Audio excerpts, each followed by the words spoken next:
Esto es Análisis Viva, un repaso breve de los acontecimientos que afectaron los mercados financieros en la semana que termina y un vistazo a lo que viene en la semana que comienza.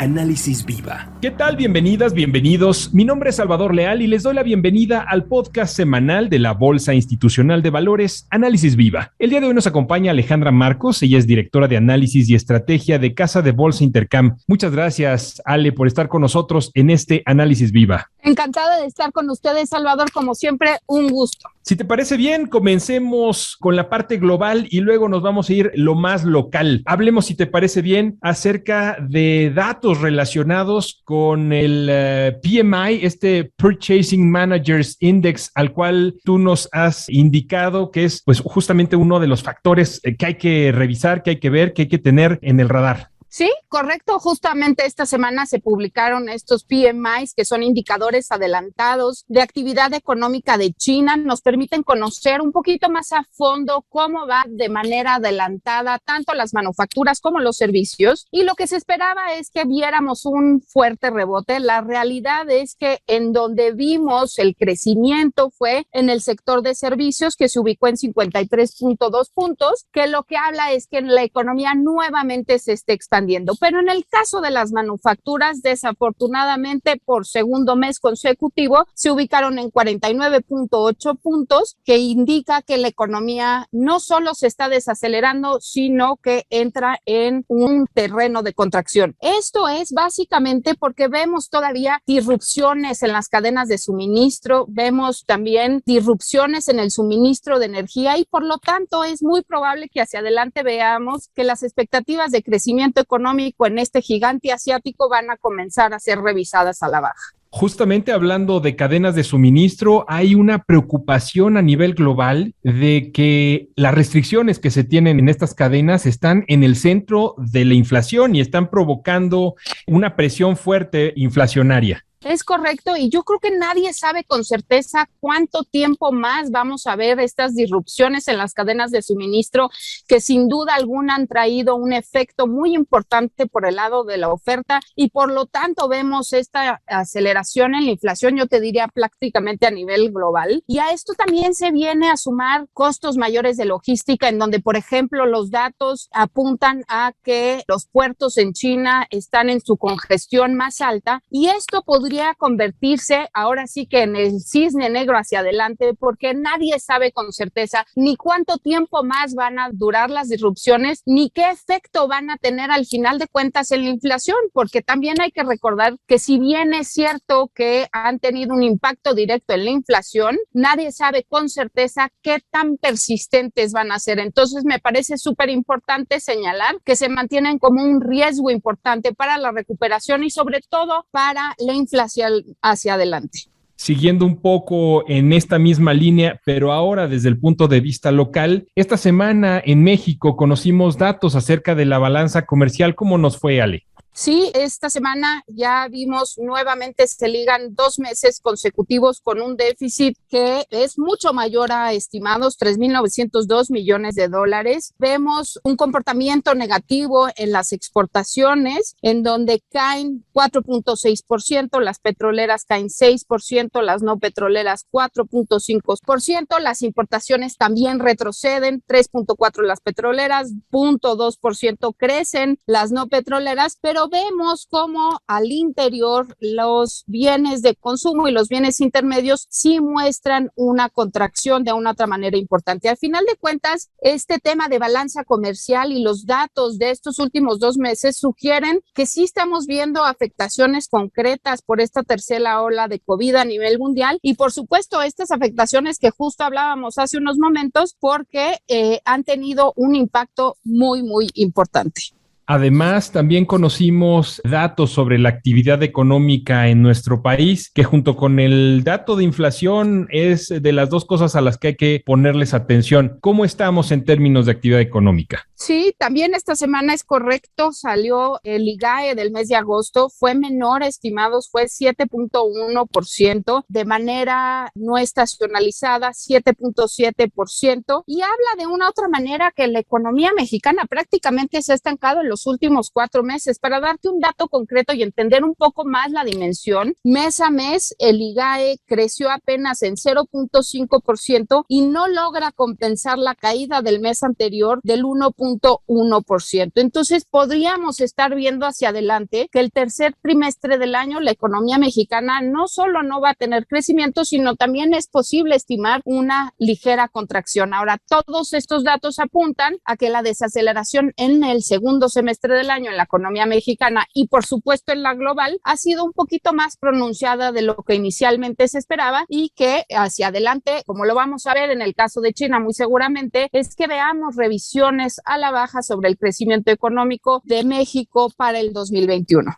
En esta semana, adicionalmente, se dio una decisión de política monetaria importante. El Banco de México salió justamente con un anuncio. ¿Por qué no nos platicas de ello? Sí, yo creo que lo más importante de esta semana fue sin duda la reunión de política monetaria de Banco de México. La atención de todos los inversionistas estaba puesta en el comunicado, como se esperaba, porque todos los analistas y el mercado ya habían incorporado casi por completo un alza de 25 base. Ya aumentó la tasa a 4.75%.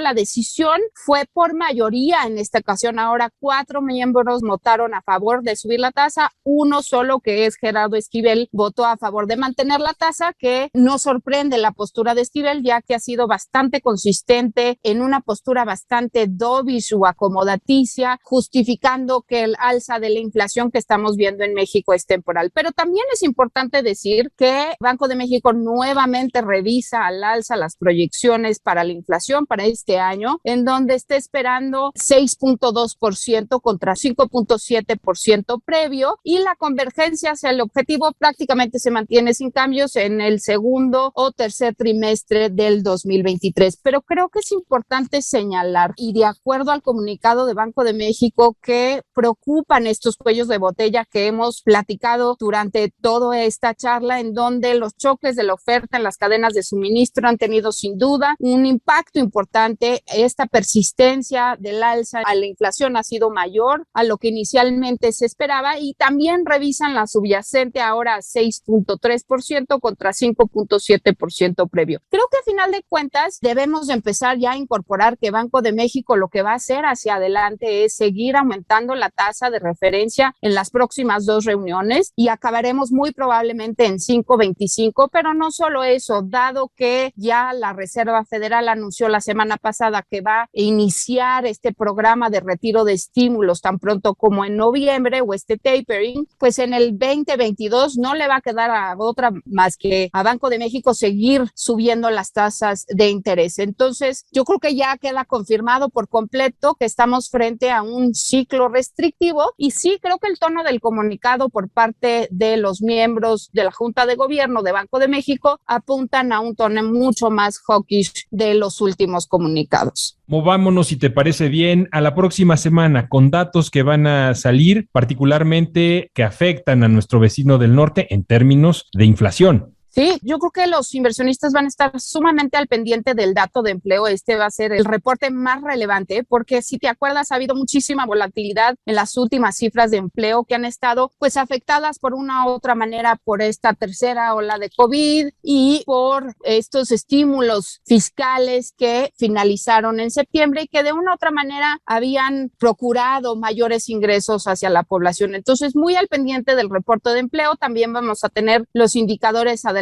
los PMIs en el caso de Estados Unidos, que deberían de apuntar hacia una estabilidad en el crecimiento, y ventas al menudeo sin duda muy importantes, porque el consumo en Estados Unidos pues representa más de 2/3 partes de la actividad económica. Yo creo que en la medida que veamos un sólido reporte de empleo y unas ventas al menudeo repuntando a lo mejor entre 0.8 o 0.7%, muy probablemente el tipo de cambio continuará perdiendo terreno, como lo vimos justamente esta semana. Pues hemos visto una volatilidad que sin duda con los datos que esperamos la próxima semana pudieran seguir fortaleciendo el dólar, porque las expectativas son de una tendencia de alza que ya ha venido aparejado con un rebote o un mejor rendimiento por parte de los bonos de largo plazo, en donde los últimos días y desde la semana pasada lo hemos visto nuevamente alcanzar el 1.57. Si estos datos que vamos a tener la siguiente semana indican a que Estados Unidos sigue ganando tracción y que la desaceleración a lo mejor no es tan profunda como se esperaba, pues no dudamos en la medida de lo posible que lo que vayamos a ver hacia adelante es un peso que continúe perdiendo terreno.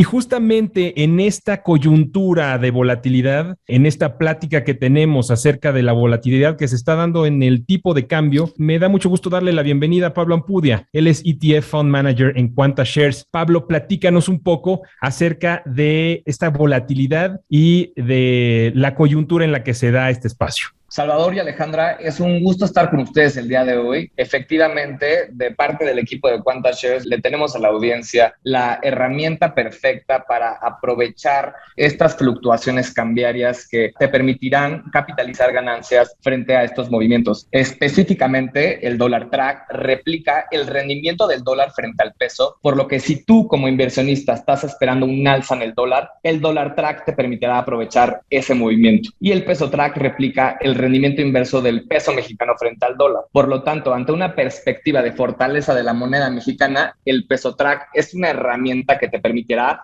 realizar ganancias frente a una apreciación de la misma moneda. También le recuerdo a tu audiencia que si necesitan más información sobre nuestros ETFs, en la página de Quanta Shares podrán encontrar la misma, así como nuestros datos de contacto para cualquier comentario o duda al respecto. Pablo, te agradecemos mucho justamente este tipo de datos. Muchas gracias a ustedes, Salvador. Un abrazo. Y Ale, también gracias por este análisis siempre tan claro. Muchas gracias que nos hayas acompañado en este episodio de Análisis Viva. Pues como siempre, Salvador, un gusto estar con ustedes y muchas gracias por la invitación. Ella es Alejandra Marcos, directora de Análisis y Estrategia de Casa de Bolsa Intercam. Y a ustedes muchas gracias también. Les recordamos que Viva no certifica ni emite opinión, recomendación ni asesoría alguna sobre la bondad de los valores o la solvencia de las emisoras mencionadas en este podcast. Les sugerimos acercarse y asesorarse con la entidad financiera intermediaria de valores que sea de su preferencia antes de tomar cualquier decisión de inversión. Nos escuchamos la próxima semana.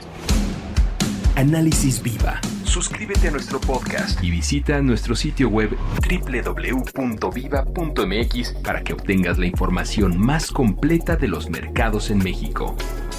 Análisis Viva es una producción de la Bolsa Institucional de Valores.